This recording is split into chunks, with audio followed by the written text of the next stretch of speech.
శాశ్వతమైన ప్రేమతో మనల్ని ప్రేమిస్తున్నారు యేసు ప్రభువారు. మన కొరకు ఆయన శిలువ మీద ప్రాణం పెట్టారు. ఆయన నమ్మిన వారు అందరికీ కూడా ఉచితంగా రక్షణ ఇస్తున్నారు. ఆ ప్రేమ గల యేసు ప్రభువారు త్వరలో వస్తున్నారు రెండోసారి ఈ లోకానికి. ఆయన నమ్మిన వారందరినీ కూడా పరలోకం తీసుకువెళ్తారు. ఆ ప్రేమ గల యేసు ప్రభు నామం పేరట మిమ్మల్ని అందరినీ కూడా మన కడవరి కాలం కార్యక్రమానికి ఆహ్వానిస్తున్నాను. ప్రియ సోదరి సోదరులారా, మనము మరణించిన వారు మరలా తిరిగి బ్రతుకుతారా అనే అంశాన్ని బైబిల్ గ్రంథం నుంచి నేర్చుకుంటున్నాం. ఇది 6వ ఎపిసోడు. అనేకమైన విషయాలు ఉన్నాయి కనుక వచ్చే ఎపిసోడ్లో కూడా మరికొన్ని విషయాలు బైబిల్ గ్రంథం నుంచి నేర్చుకోబోతున్నాం. మరణించిన వారు మరలా తిరిగి బ్రతుకుతారా అనే అంశాన్ని. ఈ కార్యక్రమము లేమెన్ మినిస్ట్రీస్ ద్వారా అందించబడుచున్నది. ప్రార్థన చేసుకుని ఈ యొక్క 6వ ఎపిసోడ్లో కొనసాగుదాం. పరిశుద్ధ ప్రేమ గల మా తండ్రి, మమ్మల్ని, మా కుటుంబాన్ని, మా సంఘాలని మీరు ప్రేమించి మీ వాక్యం నుండి ఈ లోతైన మర్మాలు తెలుసుకునే కృప దయచేస్తున్నారు. వందనాలు ప్రభువా. మరణించిన వారు మరలా తిరిగి బ్రతుకుతారా అనే అంశాన్ని మేము ధ్యానిస్తున్నాం. నీ ప్రత్యేకమైన కృపాసన్నిధి మాతో ఉంచవలసిందని ఈ కార్యక్రమాన్ని వీక్షిస్తున్న ప్రతి వారిని ఆశీర్వదించి ఈ పరిచర్య ముందు కొనసాగటానికి ఎవరైతే సహకరిస్తున్నారో వారందరినీ కూడా ప్రత్యేకంగా దీవించండి. పరిశుద్ధాత్మతో మమ్మల్ని నింపి పరలోకపు జ్ఞానాన్ని మాకు ప్రసాదించి ఈ లోతైన మర్మాలు మేము తెలుసుకొని మీకు యోగ్యమైన కుమారులుగా కుమార్తెలుగా జీవిస్తూ మీ రాకడ కొరకు సిద్ధపడే ఆ కృప మాకు దయచేయవలసిందని యేసు ప్రభు వారి పరిశుద్ధమైన నామమును బట్టి ప్రార్థిస్తున్నాను తండ్రి, ఆమేన్. ప్రియ సోదరి సోదరులారా, మరణించిన వారు మరలా తిరిగి లేస్తారా? ఖచ్చితంగా బైబిల్ గ్రంథం మనకి యేసు ప్రభువు నమ్ముకొని ఎవరైతే మరణిస్తున్నారో ఎన్ని సంవత్సరాలు అయిపోయినా సరే తప్పకుండా వారు లేస్తారు అని మనకి వాక్యంలో ఎంతో వివరంగా చెప్పబడినది. అయితే ప్రియ సోదరి సోదరులారా, మరణమును గురించి అనేకమైన ప్రశ్నలు మన మనసులో వస్తున్నవి. వాటిలో కొన్ని, మరణించిన తర్వాత ఆ విశ్వాసి ఎక్కడికి వెళ్తాడు? లేకపోతే ఆ విశ్వాసి యొక్క ప్రాణం, కొన్ని సందర్భాల్లో వారి యొక్క ఆత్మ అంటున్నారు కొంతమంది, అది ఎక్కడికి వెళ్తుంది? మనలో చాలామందికి ఉన్న అపోహ ఏమిటంటే వెంటనే వారు మరణించిన వెంటనే ఆ వ్యక్తి యొక్క ప్రాణం, ఆ వ్యక్తికి దేవుడిచ్చిన జీవాయువు, అది పరలోకం వెళ్ళిపోతుంది అన్నట్టుగా చాలామంది మనం ఊహిస్తున్నాం. అయితే ప్రియ సోదరి సోదరులారా, బైబిల్ గ్రంథం ఈ విషయం గురించి కూడా ఏమైనా బోధిస్తుందా మనకి? మరొక విషయాన్ని కూడా చాలాసార్లు మనం చర్చించుకుంటూ ఉంటాం. అదేమిటంటే, మరణించిన తర్వాత ఆ మరణించిన వ్యక్తికి ఇంకా జ్ఞాపకాలు ఉంటాయా? జ్ఞాపకాలు అనగా వారి కుటుంబ సభ్యులు, వారి గ్రామం, వారి ఉద్యోగం, వారు చేసిన వ్యాపారం, లేకపోయినట్లయితే వారికి ఉన్న స్నేహితులు, వారి విషయంలో ఏమైనా జ్ఞాపకాలు ఉంటాయా వారికి? మనకి అనేకమైన ప్రశ్నలు మనకు వస్తున్నాయి. దీని గురించి, మరణించిన వారిని గురించి. అయితే యేసుప్రభు వారు ఏం బోధించారో ఒక్కసారి మనం గమనిద్దాం. అదేమిటంటే, యేసుప్రభు వారు లాజరు మరణించినప్పుడు తన శిష్యులతో ఏమన్నారు? మన స్నేహితుడు లాజరు నిద్రపోతున్నాడు అన్నారు.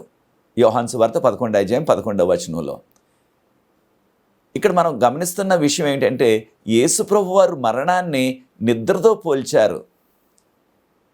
అంతకుముందు కూడా యాయీరు కుమార్తె మరణించినప్పుడు లూకా సువార్త 8:52 నుంచి ఆ విషయంలో కూడా, ఆ సందర్భంలో కూడా యేసుప్రభు వారు ఈ యొక్క అమ్మాయి నిద్రపోతుంది, మరణించలేదు అన్నారు. కనుక యేసుప్రభు మరణాన్ని నిద్రతో పోల్చారు. ఈ విషయం క్రొత్త నిబంధనలో మాత్రమే కాదు సుమా, పాత నిబంధనలో కూడా మరణాన్ని నిద్రతోనే పోల్చారు. ఉదాహరణకు దానియేలు గ్రంథం 12:2 అప్పుడు మట్టిలో ఎవరైతే నిద్రిస్తున్నారో, మట్టి అంటే భూమిలో ఎవరైతే నిద్రిస్తున్నారో వారందరూ కూడా లేస్తారు. కొందరు వారు చేసిన ఆ మంచి క్రియలకు ప్రతిఫలం పొందటానికి, కొందరు వారు చేసిన చెడ్డ క్రియలకు శిక్షణ పొందటానికి మట్టిలో నిద్రపోతున్న వారు మేల్కొంటారు అని చెప్పబడ్డది. అయితే ఇంగ్లీష్లో those who sleep in the dust అన్నారు. అయితే ప్రియ సోదరి సోదరులారా, పాత నిబంధనలో కూడా క్రొత్త నిబంధనలో కూడా మరణాన్ని నిద్రతో పోల్చారు. కనుక మనందరికీ తెలిసిన రీతిగా ఎవరైనా నిద్రపోయినట్లయితే మనతో పాటు మనం కూడా కొంతసేపు నిద్రపోతాం, తర్వాత మరలా మెలకు వచ్చేస్తుంది. ఒక రోజంతా 24 గంటలు లేకపోయినట్లయితే 2 రోజులు, ఒక వారం అంతా నిద్రపోగలరా? అది సాధ్యం కాదు. వారికి ఒకవేళ ఏదైనా పెద్ద అనారోగ్యం వస్తే తప్ప అంతసేపు ఎవరు కూడా నిద్రపోలేరు. ఉదాహరణకు కొన్ని సందర్భాల్లో 10 గంటలు, ఇంకా కాస్త కొంతమంది యవన బిడ్డలు అయితే 15 గంటలు, 16 గంటలు, రోజంతా 24 గంటలు కూడా ఎవరు నిద్రపోలేరు. ఈ విషయం మనందరికీ తెలుసు. అయితే ప్రియ సోదరి సోదరులారా, ఎవరైనా సరే నిద్రపోయినట్లయితే మనకు కూడా అది సొంత అనుభవం ఉన్నది. మనం నిద్రపోయిన తర్వాత మన యొక్క చుట్టూ జరుగుతున్న ఏ విషయమైనా సరే, మన ఇంటి చుట్టూ ఎవరైనా వచ్చారా, మన చెట్లకు ఉన్న కాయలు ఎవరైనా కోసారా, లేకపోయినట్లయితే మనం నిద్రపోయిన తర్వాత తక్కిన మన కుటుంబ సభ్యులు ఏమనుకుంటున్నారు, ఏం మాట్లాడుకున్నారు, ఏం చేశారు, ఆ విషయాలు ఏమీ కూడా మనకి తెలియదు. కారణం ఏంటి? ఎప్పుడైతే గాఢ నిద్రపోతున్నామో ఆ నిద్రలో ఏ విధమైన జ్ఞాపకాలు ఉండవు. మరలా లేచే వరకు కూడా ఈ మధ్యకాలంలో ఏం జరుగుతుందన్నది గాఢ నిద్ర అయినట్లయితే ఏమీ తెలియదు. మరణించిన వారిని గూర్చి బైబిల్ గ్రంథం ఈ విధంగా తెలియజేస్తుంది.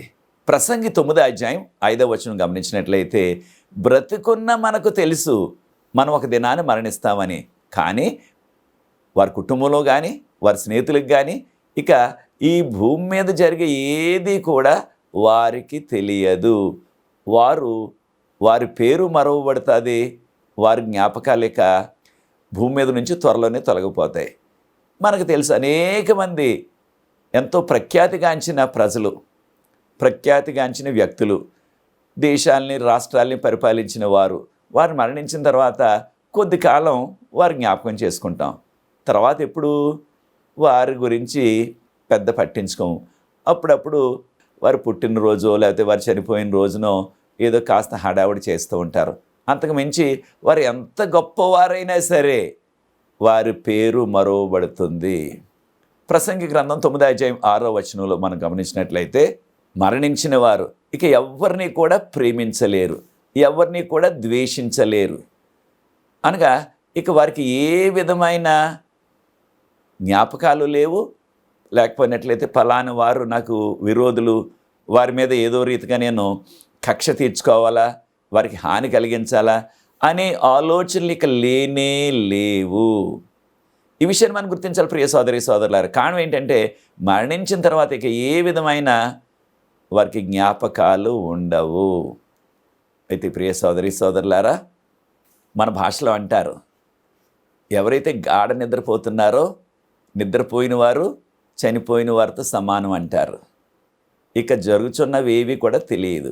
అలాగే చనిపోయిన తర్వాత కూడా వారికి వారి కుటుంబ సంబంధించిన విషయాలైనా, వారి సంఘానికి సంబంధించిన విషయాలైనా, వారి యొక్క సమాజానికి సంబంధించిన విషయాలైనా, వారి రాష్ట్రానికి దేశానికి సంబంధించిన విషయాలైనా ఇక ఏది కూడా వారికి తెలియదు అని బైబిల్ గ్రంథం ఎంతో మనకి విపులంగా చెప్తుంది. ప్రసంగి గ్రంథం 9:5-6 అయితే ప్రియ సోదరి సోదరులారా, మానవులుగా మనలో ఆ ప్రాణం ఉన్నంత వరకు కూడా మనకి తెలుస్తుంది, మనకి జ్ఞాపకం ఉంటుంది ఏం జరుగుతుందనే విషయం మన చుట్టూ కూడా. ఒకసారి ప్రాణం పోయినట్లయితే ఇక ఆ వ్యక్తికి ఇక ఏమీ కూడా తెలియదు. 104వ కీర్తన 104వ కీర్తన 29వ దీనిలో ఈ విధంగా చెప్పబడ్డది, దేవుడు ఎప్పుడైతే ఆ యొక్క ప్రాణాన్ని తొలగిస్తారో ఆ యొక్క వ్యక్తి నుంచి, ఆ మనిషి నుంచి, అప్పుడు వారు మట్టికి చేరతారు, మట్టిపాలైపోతారు. అనగా దేవుడు ఎప్పుడైతే ఆ యొక్క ప్రాణాన్ని ఆపేస్తారో, అనగా జీవదాత దేవుడు, జీవం ఆయనలోనే ఉన్నది, దేవుడే జీవం. ఈ విషయాన్ని మనం యోహాను సువార్త 5వ అధ్యాయం 26వ మనం గమనిస్తున్నాం. దేవుడే జీవము, ఆయనే మనందరికీ కూడా జీవము ప్రసాదించారు. కనుక ఎప్పుడైతే మరణం సమయంలో ఆ జీవమును, ఇంగ్లీష్లో లైఫ్ సప్లై అంటున్నాం, దాన్ని ఆపేస్తారో ఇక్కడ ఆ వ్యక్తి మరణిస్తారు.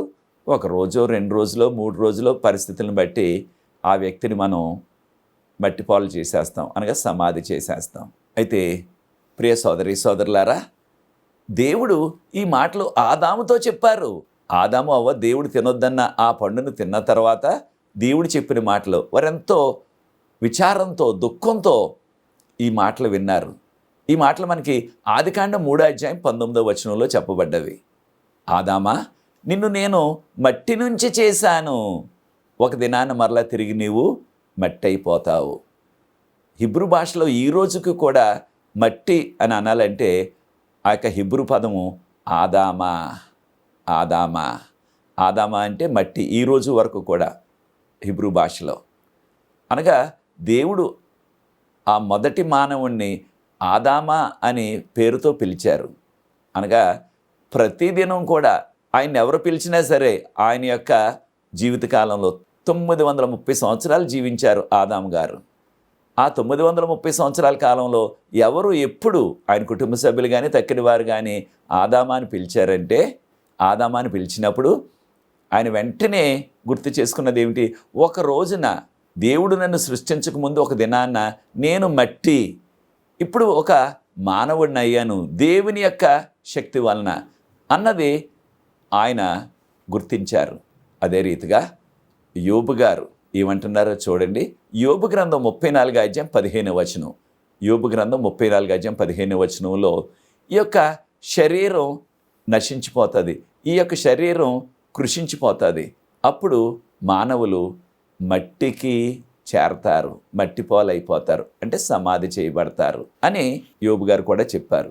అయితే ఒక విషయాన్ని మనం గుర్తించాలా, బైబిల్ గ్రంథం మరణాన్ని నిద్రతో పోల్చిన సందర్భాలు బైబిల్లో పాత నిబంధన క్రొత్త నిబంధనలో కూడా కనీసం 55 సందర్భాల్లో మరణాన్ని నిద్రగా వర్ణించారు బైబిల్ గ్రంథంలో. మొదటి రాజుల గ్రంథం 2:10 గమనించినట్లయితే, రాజైన దావీదు తన యొక్క పితరులతో నిద్రించెను, దావీదును ఆ దావీదు పట్టణమందు ఆయనను సమాధి చేశారు అని చెప్పబడ్డది. ఇక్కడ ఏ మాట వాడారో చూడండి. దావీదు తన పితరులతో నిద్రించెను అంటే పితరులు కూడా, అంటే తన తండ్రి తాత తగిన వారందరూ కూడా, వారు కూడా నిద్రించారు అనగా మరణాన్ని నిద్రతో పోల్చారు పాత నిబంధనలో క్రొత్త నిబంధనలో కూడా. అయితే ప్రియ సోదరి సోదరులారా, దేవుడు చెప్పిన మాటలు, ఆదామా నిన్ను మట్టి నుంచి చేశాను, మరలా నీవు ఒక దినాన మట్టికి చేరతావు, మట్టి పాలైపోతావు అని దేవుడు చెప్పిన మాట ప్రతి క్షణం కూడా నెరవేరుతుంది. ఉదాహరణకు మీరు ఆ యొక్క గూగుల్లో చూడండి. ఆ గూగుల్లో చూసినట్లయితే ప్రతి సెకండ్కు ఎంతమంది చనిపోతున్నారు ప్రపంచంలో, ఏదో మూల, ఈ ప్రపంచంలో ఏదో చోట ఒక సెకండ్కి ఎంతమంది చనిపోతున్నారంటే సెకండ్కు 2 చనిపోతున్నారంట. ప్రతి సెకండ్ అంటే మనం ఒకసారి ఇలాగా చిటికి వేసామనుకోండి, సెకండ్ అయిపోతుంది, అప్పటికి 2 చనిపోతున్నారు ఏదో చోట. అదే రీతిగా ఒక నిమిషానికి అంటే 60 సెకండ్లే కదా, ఒక్క నిమిషానికి 121 మంది చనిపోతున్నారని మనకి వివరాలు ఉన్నాయి ఈ రోజుల్లో. చూచారా ప్రియ సోదరి సోదరులారా, అంటే నిమిషానికి 100 కంటే పైగానే, 100 కంటే పైగానే చనిపోతున్నారు ఒక్క నిమిషానికి. ఒక సెకండ్కి 2 అంటే ఒక నిమిషానికి 121 మంది చనిపోతున్నారు. అనగా ప్రతి క్షణం, ప్రతి సెకండు, ప్రతి నిమిషం కూడా దేవుడు చెప్పిన మాట అక్షరాల నెరవేరుచున్నది. దేవుడు చెప్పిన మాట ఏమిటి? నరులారా మీరు మట్టి అయిపోతారు. అలాగే మట్టి అయిపోతున్నారు. దేవునికి వందనాలు. ఆ చనిపోయేవారు ప్రతిరోజు మన గ్రామంలో చనిపోవట్లేదు, మనం ఉంటున్న ఆ వీధిలో చనిపోవట్లేదు, దేవునికి స్తోత్రం మన కుటుంబంలో చనిపోవట్లేదు ప్రతిరోజు. ప్రియ సోదరి సోదరులారా, మరణాన్ని ఒక చక్కని పుష్పంతో పోల్చారు. మనందరికీ తెలుసు, ఈ వేసవ కాలంలో చక్కని సువాసనిచ్చే మల్లెపువ్వులు, వాటి రంగు కూడా చక్కగా ఉంటుంది, తెల్లగా, వాసన ఎంతో ఆకర్షణీయంగా ఉంటుంది. అయితే అటువంటి మల్లెపువ్వులు కానీ మల్లెపువ్వులతో చేసిన దండలు కానీ ఎంతసేపు ఉంటాయి ఆ విధంగా? కొన్ని గంటలు అయ్యేటప్పటికి ఆ మల్లెపువ్వులు వాడిపోతున్నాయి. ఒకరోజు అలా ఉంచేసినట్లయితే అవి ఎండిపోవటం ప్రారంభిస్తాయి. 2-3 రోజులు అలాగ ఉంచామంటే పూర్తిగా ఎండిపోతాయి. అనగా ఉదయాన్నే చేసినట్లయితే ఆ యొక్క మల్లెపూల దండ మరలా సాయంత్రానికి వాడిపోతుంది. ఒకవేళ సాయంత్రం చేసామనుకోండి, మరలా మరుసటి రోజు మధ్యాహ్నం కల్లా అది వాడిపోతుంది. అలాగే మన జీవితాలు, మానవ జీవితాలు కూడా ఆ విధంగా పుష్పంతో పోల్చారు, పుష్పాలతో పోల్చారు. పుష్పాలు చాలా అందంగా ఉంటవి, చక్కని సువాసనను ఇస్తాయి. కానీ వాటి యొక్క జీవితకాలం ఎంతో స్వల్పమైనది. 1 దినం లేక 2 దినాలు అంతే. యోబు గ్రంథం 14వ అధ్యాయం మొదటి వచనం గమనించినట్లయితే, యోబు గ్రంథం 14వ అధ్యాయం మొదటి వచనం గమనించినట్లయితే, ఈ లోకంలో జన్మించిన మానవులు ఎవరైనా సరే, స్త్రీ అయినా సరే, పురుషుడైనా సరే, పువ్వు వలె, పుష్పం వలె వారు కొంతసేపు, పుష్పం వలె వారు వికసిస్తారు. ఎంతకాలం? కొంతకాలమే. తర్వాత పుష్పము ఏ విధంగా వాడిపోతుందో వారు కూడా వాడిపోతారు.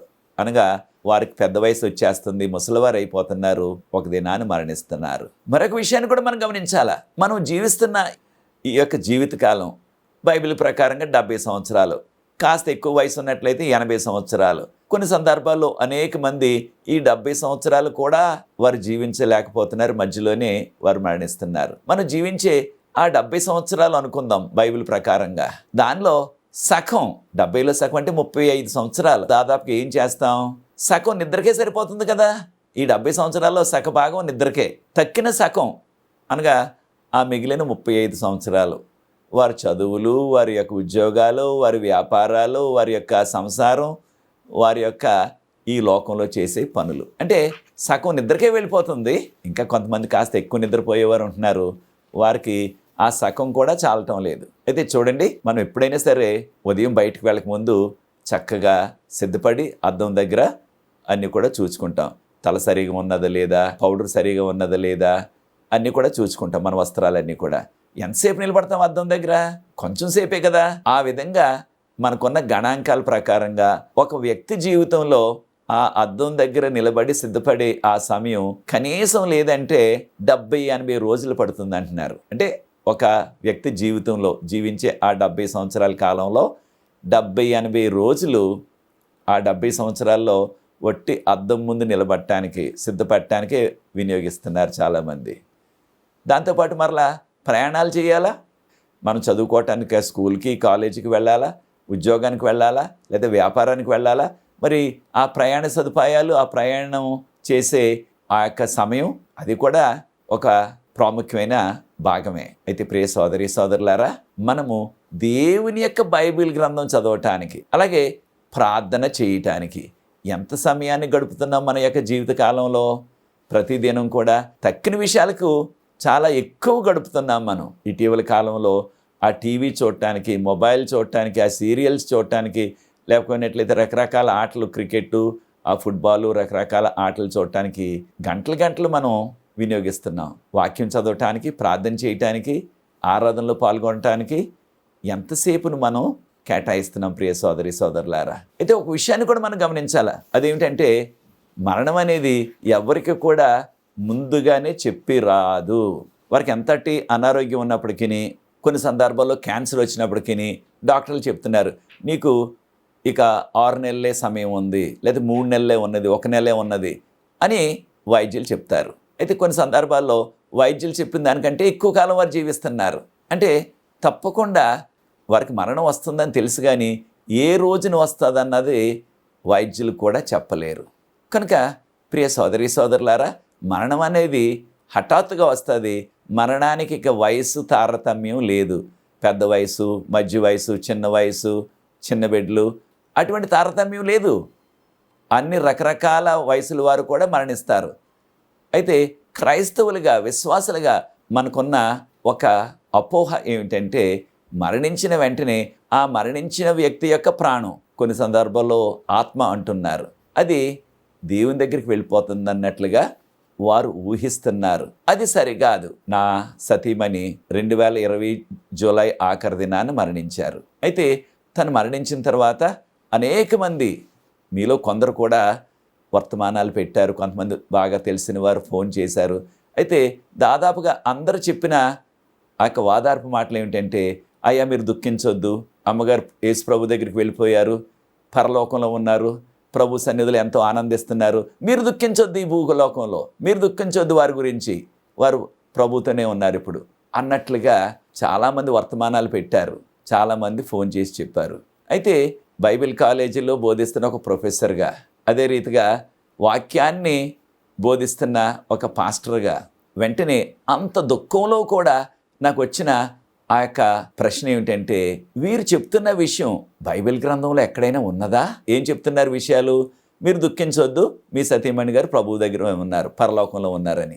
అది నిజంగా బైబిల్ గ్రంథంలో ఉన్నదా? బైబిల్లో ఉన్నదాన్నే నమ్మాలి మనం. బైబిల్లో లేకపోయినట్లయితే ఎంతమంది చెప్పినా, ఎవరు చెప్పినా, ఎంత పలుకుబడి గల బోధకులు చెప్పినా సరే ఆ మాటను, ఆ విషయాలు మనం నమ్మకూడదు. బైబిల్ గ్రంథంలో ఉంటేనే నమ్మాలా, లేకపోతే నమ్మకూడదు. యేసు ప్రభువారు మరలా బ్రతికి లేచిన ఆ దినాన, దాన్నే పునరుత్థాన దినం అంటున్నాం. మగ్దలేని మరియ ఎంతో సంతోషంతో వంగి ఆయన పాదాలు పట్టుకొని పూజించాలని ప్రయత్నం చేస్తే యేసు ప్రభువారు ఏమన్నారు? అమ్మా, నన్ను ముట్టుకోవద్దు, నేను ఇంకా తండ్రి దగ్గరకు వెళ్ళలేదు. నా తండ్రి మీ తండ్రి, నా దేవుడు మీ దేవుడు, నా తండ్రి మీ తండ్రి, నా దేవుడు మీ దేవుడు, నేను ఇంకా ఆయన దగ్గరికి వెళ్ళలేదు. నా శిష్యులకు చెప్పు, నా తండ్రి మీ తండ్రి, నా దేవుడు మీ దేవుడు, ఆయన దగ్గరికి వెళ్తున్నాను నేను. ఎక్కడుంటారు తండ్రి? పరలోకంలో ఉంటారు. కనుక నేను వెళ్తున్నాను అని చెప్పారు. అయితే ఆయన చెప్పింది ఏమిటి? ఇంకా నేను తండ్రి దగ్గరికి వెళ్ళలేదు. ఎప్పుడు? ఆయన చనిపోయినది శుక్రవారం, అంటే వారంలో 6వ దినం. ఆయన లేచింది వారంలో మొదటి దినం. ఆ 3 దినాలు కూడా నేను పరలోకం వెళ్ళలేదు అంటున్నారు ఆయన. మరి ప్రభు యొక్క ప్రాణం పరలోకం వెళ్ళకపోయినట్లయితే, ఆయనే చెప్పారు కదా నేను వెళ్ళలేదని ఎంతో విపులంగా. మరి మానవులమైన మనం ఎవరు మరణించినప్పటికీ వారి ప్రాణం లేక వారి ఆత్మ పరలోకం వెళ్తాదా? చాలామంది బోధకులు, చాలామంది బైబిల్ బోధించేవారు, వారు చెప్పేసేది ఏమిటంటే వారి సొంత ఉద్దేశం. అదేమిటి? మరణించిన వారి యొక్క ప్రాణం, మరణించిన వారి యొక్క ఆత్మ పరలోకం వెళ్ళిపోతుంది. వారు చెప్పేది ఏమిటి? యేసు ప్రభు మరణించిన తర్వాత మరి పరలోకం వెళ్ళలేదని ఆయనే చెప్తున్నారు కదా, తండ్రి దగ్గరికి వెళ్ళలేదని అని మనం యొక్క యోహాను సువార్త 20:16-17 వచనాలని మనం వారికి చూపిస్తే వారు వెంటనే చెప్పేది ఏమిటంటే, యేసు ప్రభు పరలోకం వెళ్ళలేదు కానీ పరదేశకు వెళ్ళిపోయాడు, ఆయన పరదేశంలో ఉన్నాడు ఆయన ఆ 3 దినాలు అని వారు చెప్తున్నారు. అది ఎక్కడైనా సరే బైబిల్ గ్రంథంలో చూపించండి, ఈ 3 దినాలు ఆయన ప్రాణం లేక ఆయన ఆత్మ ఆ యొక్క పరదేశంలో ఉన్నది అంటే అది మనకి ఎవరు కూడా చూపించట్లేదు. కానీ అది బైబిల్లో లేదు. కనుక ఈ పరదేశను కూడా, ఆ పరదేశ అనే మాటను కూడా మనము చక్కగా అర్థం చేసుకోవాలి. కారణం ఏంటంటే ఇది గ్రీకు భాషలో మూల భాష అయిన క్రొత్త నిబంధన అంతటికీ కూడా మూల భాష గ్రీకు భాష. గ్రీకు భాషలో వారు వాడిన మాట పారాడైజో అన్నారు. పారాడైజో అంటే దాని తర్జుమా పారాడైజ్ అంటే ఇంగ్లీష్లో పారాడైజ్ అని చేయాల. మన యొక్క భాషలో పరలోకము అని తర్జుమా చేయాలి.